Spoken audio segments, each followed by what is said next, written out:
पहलगाम हमले के साजिश करने वाले की तरफ ये खबर देखिए, गीदड़ भक्की आई है। लश्कर तैयबा के बौखलाए आतंकी सैफुल्लाह कसूरी ने कहा सारा जम्मू कश्मीर हमारा होगा। आतंकी कसूरी ने कहा ये दरिया भी हमारी होंगी, इनके डैम भी हमारे होंगे, ये सारा जम्मू कश्मीर हमारा होगा। ऐसा लग रहा था कोई कविता लिख ली है और उसको कसूरी वाले अंदाज में, वहां के आतंकियों के अंदाज में, जिसमें बोलना कम भौंकना ज्यादा लगता है, उस अंदाज में बोला जा रहा था। ये सारा सब कुछ हमारा होगा। अरे कहने में क्या जाता है, ये जमीन हमारी होगी, ये आसमान हमारा होगा, वो चांद हमारा होगा, सितारे हमारे। अरे बोलते जाओ। लेकिन यही है कि ये फुटेज खाते हैं वहां पर, और वहां की जनता इस तरह के लोगों को फुटेज खाने भी देती है।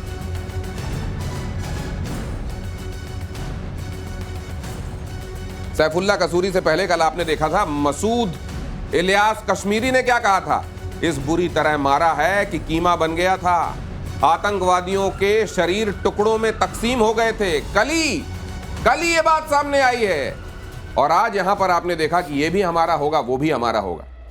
ये मुंह चलाने के एक्सपर्ट हैं और इनसे कुछ नहीं चलता है, इनसे खेल तक नहीं चलता है। और यहां देखिए एक बार फिर से मुंह चलाया गया। कमोडोर बहल, इस बार जब ये कसूरी सामने आया है, किसने चाबी भरी होगी? देखिए, इसको चाबी भरने की भी अब जरूरत रही नहीं, क्योंकि मुनीर जब कहता है कि बहुत टाइम हो गया है, आपने कोई बात नहीं करी, कोई हड़कंप नहीं मचाया, क्योंकि मैं तो अभी 3 देशों के टूर पे जा रहा हूं, तो आप पीछे से क्या करेंगे? तो चलो, कसूरी जी ने बोल दिया कि जो डैम से पानी नहीं आ रहा और जो पानी को रोका जाएगा। अरे अभी तो फ्लड्स आ रखे हैं पूरे पंजाब और उस एरिया में, उनके भी पंजाब के अंदर। तो कहीं ना कहीं उनको ये डर सता रहा है कि एक दिन ऐसा भी आएगा जब कश्मीर, जो उनका POK है, जिसके अंदर जो गिलगिट बाल्टिस्तान में रिजवान का नाम आपने सुना ही था, कैसे जूते मार मार के उसको उस विलेज से भेजा गया था, जब आतंकी जो भारत के अंदर मारा गया था उस विलेज का, जिस विलेज ने इनके लश्कर तैयबा के एक्टिविटीज को बंद कर दिया था और बोला था आप यहां से जाइए, हमें आपकी जरूरत नहीं है। कोमोडोर बहल ने अभी जो कसूरी के आगे जी लगाया ना, उसको इज्जत वाला जी मत समझिएगा। बिल्कुल वो जी इज्जत वाला जी नहीं है। यहाँ जी फॉर क्या है वो हमारे दर्शक जानते हैं, जी फॉर समथिंग। लेकिन सर ये वहां के आतंकवादियों की तरफ से, अभी मुझको लगता है वहां के नेताओं का रोस्टर नहीं लगा है।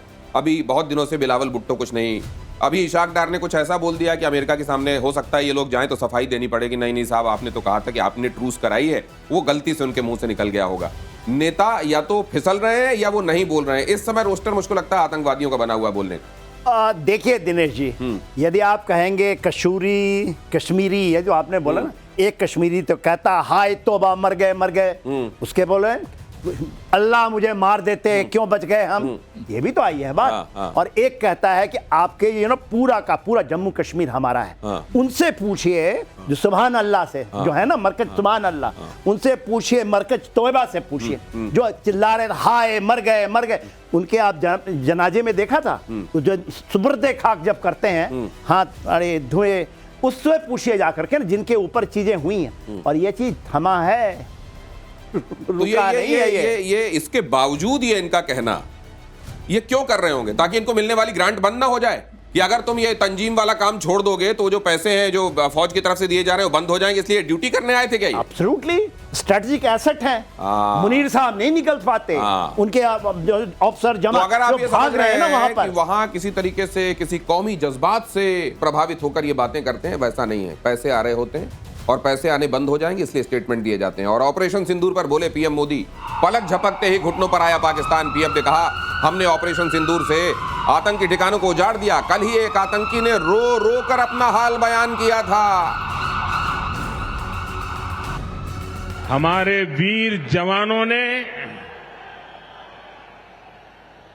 पलक झपकते ही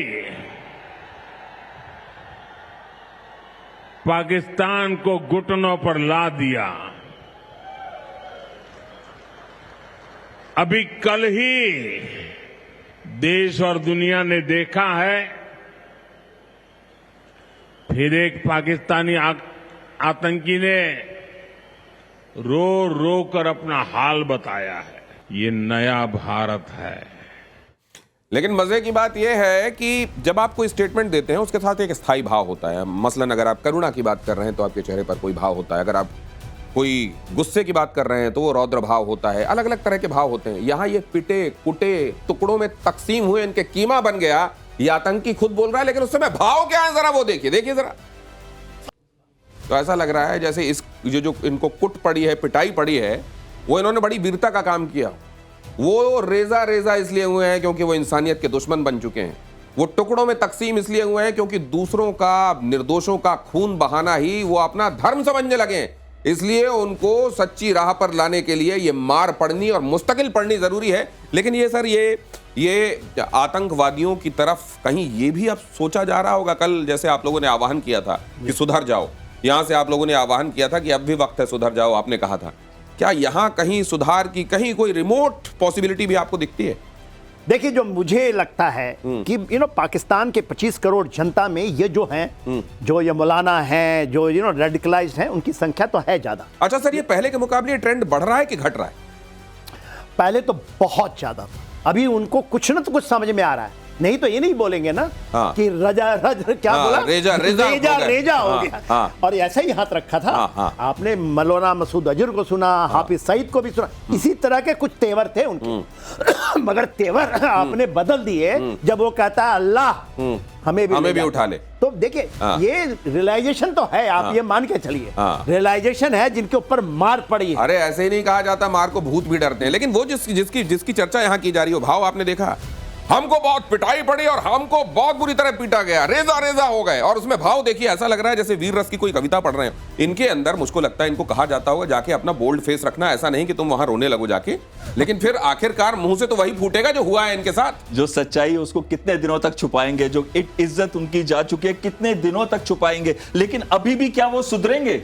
आपको लगता है कि कभी भी सुधरेंगे? सर मुझे लगता है जब तक ये इकोसिस्टम है, जब तक इसमें पैसे इन्वॉल्व हैं, जब तक इसके जरिए दुकानें चल रही हैं, तब तक सुधरने वाली गुंजाइश नहीं। और सबसे पहले पैसों वाली सप्लाई काटना पड़ेगा, और इसमें उन मुल्कों का और उन ऑर्गेनाइजेशंस का बड़ा हाथ है जिनको ये समझते हैं कि इनको और लोन दिया जाता है और इनको मदद दी जा सकती है, इनको पैसे दे देते हैं। बिल्कुल। और जब तक आर्मी का कंट्रोल इतना टाइट रहेगा उस देश के अंदर, और जब तक वो कठपुतलियों की तरह नचाएंगे, शहबाज शरीफ के साथ जा रहे हैं ना मुनीर साहब। अच्छा, मुझको ऐसे लगता है सर, जैसे जो अभिभावक होते हैं, या तो खुद जाकर बाहर के काम करते हैं, या अगर उनके घर का बच्चा किसी दिन जाने लगे तो पीछे पीछे जाके देखते हैं कि सब सही कर रहा है कि नहीं कर रहा है। क्रिकेट भी खेल रहा है कहीं और चला हाँ, ये शहबाज शरीफ जब जा रहे हैं तो साथ में नत्थी होकर ये मुनीर क्यों जा रही है, मैं आपसे आगे जानूंगा। लेकिन सर ये अब वहां की तीन खास तौर से वर्गों को मैं समझना चाहता हूं। आवाम, जिसने ये समझा था कि हमारा मुस्तकबिल, हम कोई एक बड़ी अलग हमने धरती और बड़ा पाक एक जगह बना ली है, उनको बरगला कर लाने वाले लोग जो उनको कह रहे थे हम आपके लीडर हैं, और उन लीडरों को अपने जूते के नीचे रखने वाली वहां की फौज, क्या अब इनके किसी के भी मोह भंग हो रहे हैं? सच्चाई समझ में आ रही? बिल्कुल। इसमें एक बहुत बड़ी इंपॉर्टेंट बात है, जो आर्मी है उनकी वहां पे, उसका कंट्रोल तब तक है जब तक कि उसको कोई थ्रेट है कि नहीं देश को, और भारत से बड़ी थ्रेट वो दिखाते हैं हमेशा कि भारत से हमको थ्रेट है। उसके लिए कश्मीर का मुद्दा जो उनके रिलीजन को बाइंड करता है साथ में, वो एक मुद्दा साथ में एज सेंट्रल इशू बन जाता है। तो कहीं ना कहीं अगर उनको लड़ना है हमारे साथ, कन्वेंशनली तो जीत नहीं सके। जनरल साहब ने आपको बताया जूते मार मार के भागी थी इनकी फौज। 93,000 ट्रूप्स 1970। कहते सर आज भी वो पतलूनें टंगी हुई हैं, अभी आज भी वो पैंट टंगे हुए हैं सर। उसके बावजूद ये मुझे लगता है कि इनके लिए चुल्लू नहीं और चुटकी वाला कहीं अगर हो तो शायद उस तरह के हिसाब किताब में अपना देख लेना चाहिए मुस्तकबिल। और अफगानिस्तान ने खोला पाकिस्तान के खिलाफ मोर्चा। अगली खबर देखिए, अफगान विश्वविद्यालय के कुलपति ने पाकिस्तान के खिलाफ जिहाद का आह्वान किया। कुलपति ने कहा, पाकिस्तान के खिलाफ जिहाद अफगान मुसलमानों का नैतिक कर्तव्य। तालिबान ने पाकिस्तान सरकार को कठपुतली कहा। तालिबान बुरी तरह भड़का हुआ है पाकिस्तान के मौजूदा निजाम से, ये बात सामने बार बार आती रही है। और इमरान खान भी जेल के भीतर से इस बात को हवा देने में लगे हुए हैं कि पश्चिमी देशों को खुश करने के लिए इन्होंने तालिबान को अपने खिलाफ कर लिया है। यहां पर खास तौर से अफगानिस्तान तालिबान को लेकर पाकिस्तान का क्या आने वाले दिनों में इसका कल्मिनेशन किस तरफ होने वाला है, हम जब ये उन्वान पर पहुंचेगा तो क्या देखने वाले हैं जनरल सिन्हा? देखिए, पाकिस्तान के टुकड़े होने में तालिबान का बहुत बड़ा हाथ होगा, क्योंकि उनकी रग रग उनके खून के अंदर में है। तो सर ये तो स्ट्रेटेजिक डेप्थ देखते थे ना अफगानिस्तान में, और आप देखिए हमको ये एक रणनीतिक गहराई हासिल है। भारत के खिलाफ लड़ाई में हमको पीछे अफगानिस्तान तक एक रणनीतिक गहराई हासिल है अभी।